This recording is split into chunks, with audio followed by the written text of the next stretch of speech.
Kaya ito na nga, game number 3 tayo. Sa mga bagong dating lang dyan, ang game number 1 ay naipanalo ng Uncle Drew Gamer Pack sa kanilang Estes pick. Ang game number 2 naman ay sobrang haba at naitala bilang pinakamahabang laban sa Season 5 ng MDL Philippines at naipanalo ng TNCV. Game number 3, ito yung kanilang lineup. Sakripisyo at pangarap at sa kanilang lakbay, nakaka-create pa ng historical na mga games dito Season 5. And quick realme emblem build check muna tayo. Okay, so yung damage ng early, akala mag-a-assassin dito emblem si Franz. Hindi. Nakaano talaga siya. Ang Hanzo kasi, talagang item dependent yan. Kung kailangan ng combo, kahit maaga yung kanyang pinaka-El Ninja, hindi madaling pampunit ng kalaban. Saka nagkaroon din ng adjustment sa kanila. Pero ano naman sila? Pareho sila dito ni Lakes, pero ito hindi pareho. Ayan na, si Teddy talaga kailangan nilang Ganda pala nung Hanzo, Hanzo Kalea na ganun. Ang bilis ng entry, ang bilis ng exit ng Franz. Ang layo ng nararating, actually. Ayan na naman. Ang daming hold kasi remember, gold lane Godso to. So, yung innate capability nyo na magkaroon ng pang-hold at with the CC din, ay mo pwede don't run Wolf King. Ay, sobrang gana. Pag nahuli ka ng TNCV, walang galawan. Di ba yung follow-up nila, they have the knock-up. Pero may munti ka na ma-outplay doon si Lakes. Kaso sa ngayon ay tila atras muna si Deku. Para sa ating mapa, hindi na naging tahimik pa to pe. Ngayon follow up, masusunod sila Marks. Andyan ang mga Tiger Strike, pati Waybreaker. Kulang. Nandiyan pa rin naman sila Starboy atras. Kapos pa naman sa ngayon. Yeah, parehas kapos sa damage itong mga teams natin. Lakes probably overstayed up top. 2 beses siyang nag-attempt na mapatay doon si Deku. Probably na-delay siya ng kakapiranggot lang. Natulungan niya kahit papaano si Cram, and Cram should maximize that sa kanyang pag-level 4 kasi pwede na niyang kopyahin etong Leon. Kaya lang kinopya niya dito yung Tsunami Slam ni Marks. Pero sa ngayon for Cram ay yung Lucas naman yung next niya. So ito yung Valentina. Doon pala siya doon. Ano lang pala yung kanina, taunt lang. Oo. Ang beauty dito if ever man is that may looks na rin siya na pumili. Case to case basis, damage ba tayo or set up ba yung gagayahin ko? Kasi pwede rin naman yung kay Godsu. Ang isa sa pinakamagaling na mage user na Valentina na kilala ko sa magaling sa ganon is si Sanji talaga. Sanji, ang galing. Kaso kahit pag-usapan pa natin yan, ito yung naglalaro sila Crab. Ginaya na nga lang din yung flash. Shockwave blast sa pinakawalan. Kaso nga lang, ang dami sa nangyari. Sinasabi nga natin na balagbagan 2025 Lakes with the first blood. Habang ito na nga lang din, tandem nila Gatsu. Naku po, kung gusto ka, tandem pala. Ito rin sa'yo, double kill para kay Lakes. Ang ganda nung ulti doon itong Valentina ni Cram. Agaw atensyon. Sa kanya nag-focus yung TNCV. Sa kanya ginamit yung balagbagan 2025 ni Marks. Kaya hindi na focus ang atake doon dito kay Lakes. And that clutch Netherrealm for Starboy extended the team fight. Yes, makunat kung harapan ng TNCV, pero may ekstrang buhay ang Uncle Drew Gamer Pact. Gate crasher si Cram dito. Para sa live yan. Diba? Parang sa live yan. Sabi, nag-send ako ng Leon, nasa gate na. Ayan na nga, si Cram yung sinend. Ang ganda. Para parinig na rin yan. Nag-send ng Leon, kaso sa nasa gate na. Ibang Leon pala. Totoong Leon eh. Pero sa ngayon, ito muna yung kailangan natin pansinin bukod nga dun sa Leon na ginagaya ni Cram. Diba? Ang ganda ng shockwave blast niya, tapos after that exit, may flicker naman din kasi siya.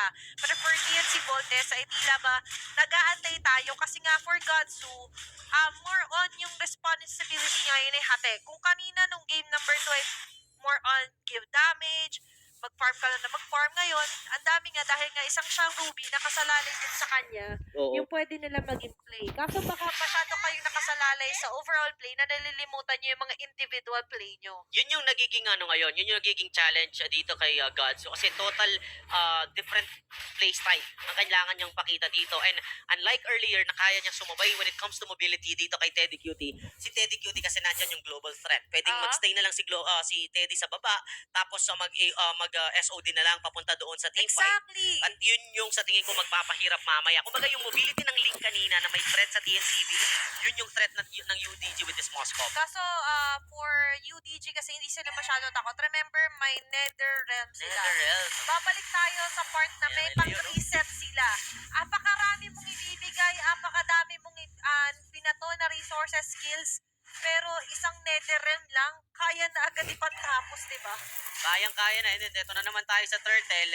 Tingnan natin kung sino ang makakakuha. Mukhang ibibigay na lang to ng TNCV sa Uncle Drew Gamer Pack. Si Marks ang sisilip magbibigay ng vision. But hanggang doon lang, hanggang silip lang ang kaya nilang gawin. Okay, para sa SOD. UDG, meron din naman sila pang-overload dito. Pero si Teddy Q dito sa may pinakataas, sinisipat-sipat lang sila Franz. Habang si Franz, Hoy! sa goal, kaso ang kapalit ito, kanyang buhay na nga lang din. Pero at the same time, Torre, hindi naman nagre-regen niya. Pero dito, regen muna sa may bandang baba. Si Damian na, kanila pupunta niya eh. Pero sakto, then, maliligtas sa kala din sila. Madadadin, nandun ang mga sampal. Nandun ang pista. Kasi Starboy pa rin na makakuha ng kill of Dawn. At si Starboy naman ngayon ang kanilang bibigyan. Kabi-kabilaan ang palitan namin. Pero for TNC Voltes, finally getting their first kill na nga lang din. The kill plus the turret up top. Unfortunately, they lost the team fight doon sa may ibaba. That was a complete outplay. Mula doon kay Starboy. Yung Netherrealm niya, okay lang. Akin lang, pang sarili yung Netherrealm na yun. Kasi kulang naman kayo sa damage. So, ang dami nilang binuhos kay Starboy just to burst that Netherrealm. And then, nung lumapag na, etong sila Kram, ay wala nang maisagot ang TNCV. Yeah, and ngayon for TNC Voltes, nakikita nila yung dilemma na ganun nga.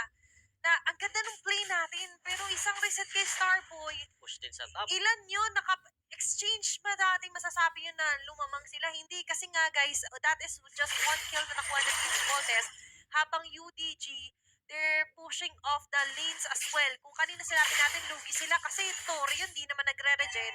They have the luxury to do this also kasi nga, nakukuha na nila yung maganda nilang statement or state dito sa kanilang laban. 4K gold lead ba naman to, Pe? Ang taas na kagad din ito at biniburst na naman si Damian. Isa lang. And that's gonna be Damian being taken down. Kanina yung binabanggit ko pala si Starboy no, on the top lane, sa bottom lane rather. Yung mga pucho-puchong kill na yon, sa tingin ko doon may advantage ang TNCV lalo na pag wala yung Netherrealm. Kasi kaya talaga nilang mambrusko dahil nga majority sa lineup nila is fighter and they also have an assassin. Tsaka alam nila na hindi magkukumit yung UDG ng pang single Netherrealm save lang. Oo. Kasi mas gustong i-reserve yun ni Starboy kapag mamalakihan ng mga clashes niya katulad kanina. Pero ngayon, they're going to be Naku, two muntik na. minutes here for Felix. Medyo muntik lang, pero medyo lang. Pero Pero siya naman natuloy. no? So hindi, actually alam niya magdidikit-dikit. Oo, Sorry. Okay lang, hindi tutuloy. Tinakot naglagay ng lawa sa gitna Oh, malunod ka dyan. Malunod ka dyan, DJ teleport ka. Pero walang choice ngayon ng TNCV, Athena, kung hindi umatras kasi nandun talaga yung threat ng Uncle Drew Gamer Pack. And so far, they don't have that luxury na makipaglaban pagdating sa mga artillery damage. Si Seno ang tanging artillery damage dealer nila dito na hindi pa sapat yung item at hindi pa sapat yung stacks para talagang saktan ang Uncle Drew Gamer Pack. Actually, hindi natin alam mamaya kung sino ba yung magpapop ng Netherrealm kasi wala silang hero na kayang kubusin yung Netherrealm HP. Oo, saka yung instant kills sana nila, na-eliminate Wala na rin damage, with no? just a single ulti here for UDG. And speaking of damage, wala pa kasi silang number din. The number game is on to the side of UDG when we say number, gold, kill, and of course, yung enough na rin na stacks on to the turrets destroyed.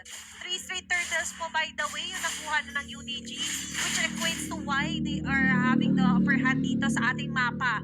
At ngayon, nakikita natin na nag-i-struggle lumabas ang TNC Voltes kasi laging may threat na kapag may pumukod, meron agad dito makukuha si Lex kasi Hayabusa to eh. Hayabusa yan. And ang taas ng damage output na. Naka-Warcry pa mo. Ito, si Halbert, Si Albert pa.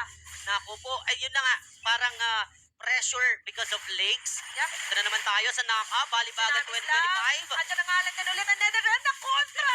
Yung napakaganda sana na setup para din sa TNC Voltes. At kakasabi pa nga lang natin, reset. At doon sa may pinakagilid rin naman sa dinami-dami ng ultimates na kinasan ng TNC Voltes with just a single Netherrealm reset. Tas UDG, hindi sila uwing luhaan, nakakuha pa ng Torres sa Tignan mo, gitna. sila pa yung naka-convert dun sa clash na yun. Kasi walang damage output ang TNCV. Inuwi na nila lahat, itinake out na. Yung isang member ng UDG kanina, hindi pa rin nila napas lang to. Thanks to the Netherrealm. Time to time, ganun na ganun lang ang nangyayari dito sa TNCV. Yung mga pabitin moment na yon, ang sakit na sa bangs. Tsaka ngayon para sa UDG, magre-reflect din yan sa items na meron sila guys. Tingnan yung jungle to jungle na lang. Diba? Ang laki nung difference in terms of gold kasi nga compromise na po agad for TNC Voltes. Sobrang Ika, Athena, may shadow naman, may kaluluwa naman si Franz. Pero ang problema po kasi, babalik lang di ba sa Babalik. katawan yun? Ang lambot eh. Kasi ang priority ni Franz dito, makakuha ng damage item para maaga niyang ma-shutdown si Teddy Cutie. Mapop yung early netherrealm from Starboard or si Cram na mapatay kagad. Kasi pag nag-transform si Cram into the lion form or yung Unleash the Beast, nahihirapan talaga sila. Kumbaga natatapatan ni Cram yung mga front lines nila na Kalea and even the original Lucas. Ngayon, medyo sumasakses na ang UDG. Pero tandaan, hanggat may buhay, may Ay! pag... Pagsubok. Ayan, may pagsubok Ayan, pa rin. pagsubok dito kay Teddy. Wind of Nature. Kaluluwa lang itong inaatake niya. Sabi ko And sa he iyo eh. spent that wind chant just to protect his body. Unfortunately, the Lord is marching now into the mid lane. Another challenge for the TNCV. At ito yung pagsubok para sa TNC Voltes. Unang Lord pa lamang ito pero nahihirapan na sila. Yan yung Oops, pinakakaya unvetted. maganda sana yung hatak dito para kay Crab. Oy! Ito din sa pinakalikang kasabi pa lang natin pinaghahati. At yun yung Pinakabalik. galing dito kay Lex. Hindi na nga lang din nila pinabalik. Ito na nga lang din na showtime para sa TNC Voltes. Hahabol na nga ba sila dito? Oy! Kasi may mandalawa. Nag-SOD. Nakuha si Franz. Beauty yet again. Babalikan Grabe. pala yun. Pag sinabing babalik, yun pala yun. Babalik at babalik. Pero ito na naman yung pangalawang class natin with the first break fist. Nether na dito, na kontra na naman na nagiging capitalize sana doon sa Clash Fire sa TNC Voltes. Deku. Kasi Deku ngayon tatakbo, kaso nga lang yung si Batay nandyan, pasok sa banga at pasok sa mga banga ng Voltes. At ang UDG ngayon ay makakaputas ng base ng TNC Voltes. Sila naman ngayon yung nanggulat na kunwari aatras tapos biglang aabante. At dahil sa gulat na yun, nabasag yung gitnang tore dito ng TNCV. That outplay coming from Teddy Cutie against Franz really matters para sa kanilang sa kanilang ginawang push na yon. And kanina before the Lord and before the turrets has been destroyed, naramdaman na pa na natin yung Ruby Pick doon sa Hayabusa. Hindi na siya nakabalik eh. Problema nga lang, hindi lang yung Haya yung ano dito, kumakamada ng damage. Even Teddy Cutie, Na may naalala ko para si MacArthur pala to. I shall I shall return. return. Ginagawa ng MacArthur Highway, yung bawat linya dito, lahat binabalikan Naku po. talaga nila. And katulad nga ng sinabi mo, di ba may take back na ginagawa? May MacArthur pala, taga Malolos tong UDG. Kanila yung MacArthur. Sakto, ang daming nadadaanan nun. Nako po, dyan kayo matcha-challenge for TNCV. Kaya pala I shall return yung ginawa doon ni Teddy Cutie. Ni-reload lang yung sibat niya. Hinasa lang tapos hinanap yung katawan doon ni Franz after the Pinnacle Ninja. 25 seconds, may Lord na naman tayo at mukhang walang kakayahang is sumabay dito sa Lord fight ang TNCV unless Franz will risk that Pinnacle Ninja. For UDG, nevertheless, one thing naman, hindi sila damage na siya, ha? hindi sila nag-aatubili na bigyan dito si Franz. Sabihin natin may damage si Franz, but remember, after eliminating yung Shadow, di ba babalik pa rin naman siya sa square one. Oo. There's going to be a cooldown, tapos ilang segundong yun makakabalik na rin naman dito sa may Lord. Pet sila, Legs, Sa tingin pati ko, sila Starboy. mamamaximize nila si Franz kung worth it yung kanyang Pinnacle Ninja, yung ma-convert sa kill. Oo, Or Lord. may mapauwi siya. Kasi pares silang Tama. pares silang magiging nasa reload time. Di ba? Naglo-loading para makabalik ulit. Kasi Timing, no? disposable talaga itong Pinnacle Ninja na to. Kutsara tinidor ba yan? Ano na, pinggan. Pero ito yung hindi disposable. Kasi ngayon, they have to reuse their resources at i-reuse nila yung kaninang ginawa sa kanilang TNC Voltes. Naku, larangan! Kaso ito yung face break with a face crack at yung dalawa dito ay lalalim na nga lang din at habang sila nagkakagulo pala may Teddy. Teddy dito na makakalusot na rin naman nakapurify may Netherrealm pa. Kaya yung attempt ng TNC Voltes ay magbabackfire sa kanila. Ano ka ba, Teddy? Ba't ang hirap mong hulihin? Kanina pa yan nung game number 1 eh. Yung tipong nasisipa na, buhay pa. Grabe no, lahat na binigay sa'yo, Teddy. Tinakbuhan mo pa. Pero bakit? Bakit? Bakit, Teddy? Diba? Pero okay lang. Kasi para sa UDG, yun yung sagot. Huwag mahuli si Teddy. And that will be it na nga lang din. Kaya pala may luxury siya na mag-SOD sa gitna. Kasi mayaman na rin siya. Mayaman na siya and then meron siyang Purify na kasangga para hindi siya mabalagbag dito ni DeMarks. And bukas na ang buong base dito ng Team TNCV at yung Lord natin ay nagmamarcha na po sa gitna. Wala nang uwian para sa Uncle Drew Gamer Pack. Mukhang diretso na ang kanilang gustong gawin. Parang deja vu to para sa TNC Voltes. 5-5 ngayon, opensa at depensa. Opensa para sa UDG na ngayon ay ang kinaya ni Crab is going to be the Don't Run Walking. May isa yata siya mahatak dito Uli. pero hindi. Ito na nga lang din ang kanyang ihatakin si Crab doon sa pinakagilid. Ang kanyang Zeno magiging agad. buhay na naman si Zeno naman matatanggalin sa TNC Voltes at yung Lord ay buhay pa rin naman. At si Damian babawasan pa yung mga biyaga dito ng Voltes time. Imbis na nag-fall in,